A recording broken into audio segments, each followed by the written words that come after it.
Hi. I don't know how to cope with three things in my hands.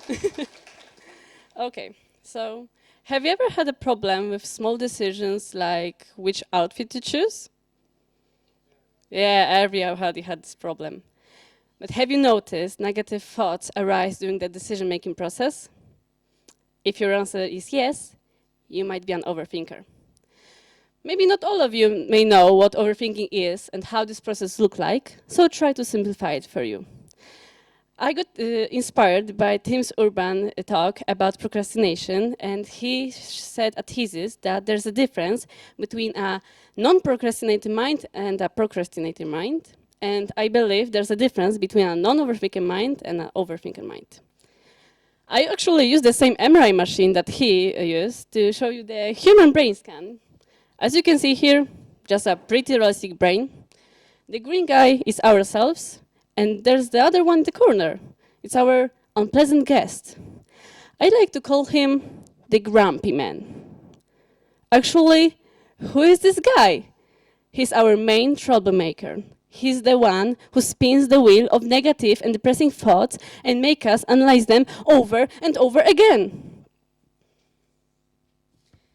His job in our brain, excuse me.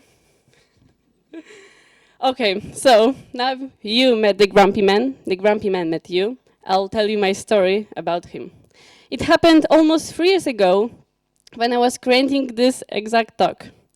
I was going to my TEDx club meeting at my school, and I was sitting in the bus. I was at the stage when I had to have my work almost finished, but I had like 70% of this, so that's not a lot. I made it in a hurry.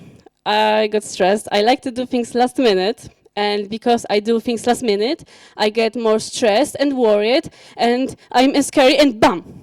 I have a thought attack, and this wheel of negative thoughts starts to spin.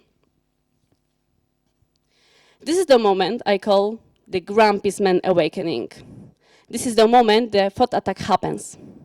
When I was on that bus, I had this attack. It was caused by a grumpy man who sensed my worries and doubts. He was the one who spun the wheel of negative thoughts. And these thoughts were such as like, I don't want to take part in this anymore. My teachers will be angry because of my finished work.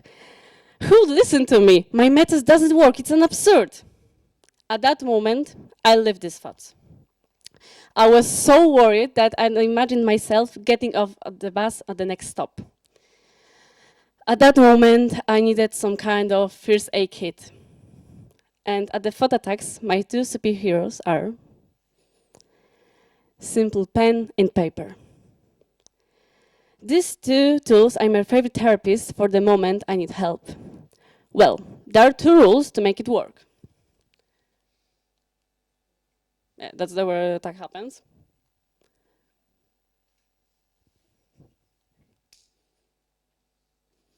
Okay, we're gonna have the pictures.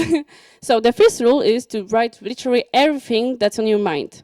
By that I mean even banal thoughts like, I left the kitchen dirty, I skipped my meds again, I'll be late for a meeting. And the second rule is, give yourself some time. It won't go away in a second. At the moment when I had a thought attack, I wrote everything down. I do this to free my head from the thoughts. It's like pushing them down on the paper. It makes them smaller and even disappear. On this piece of paper, they're like little mice, and I'm the cat. I feel really lucky that I knew how to cope with this problem. Actually, I made a questionnaire among my friends between 50 and 22 years old, and the results are that, let's see them. Okay, the 92% of them know someone, know what's overthinking, and someone who is an overthinker. That's a lot. Around 53% of them doesn't know how to cope with thought attacks.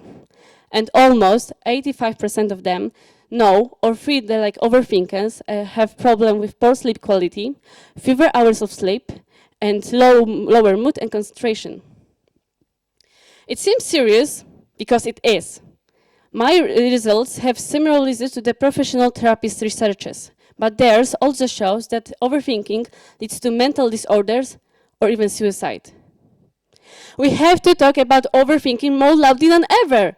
It's a problem among us we all have to take care of, because no one knows what will happen with our friends, overthinkers.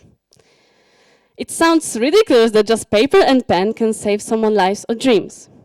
Because I was writing my worries and doubts down on that bus, I am here standing in front of you with pride and talking about something very important and personal to me. If it wasn't that paper and pen, I would never go to this meeting. And I would give up because of a little grumpy man. Thank you.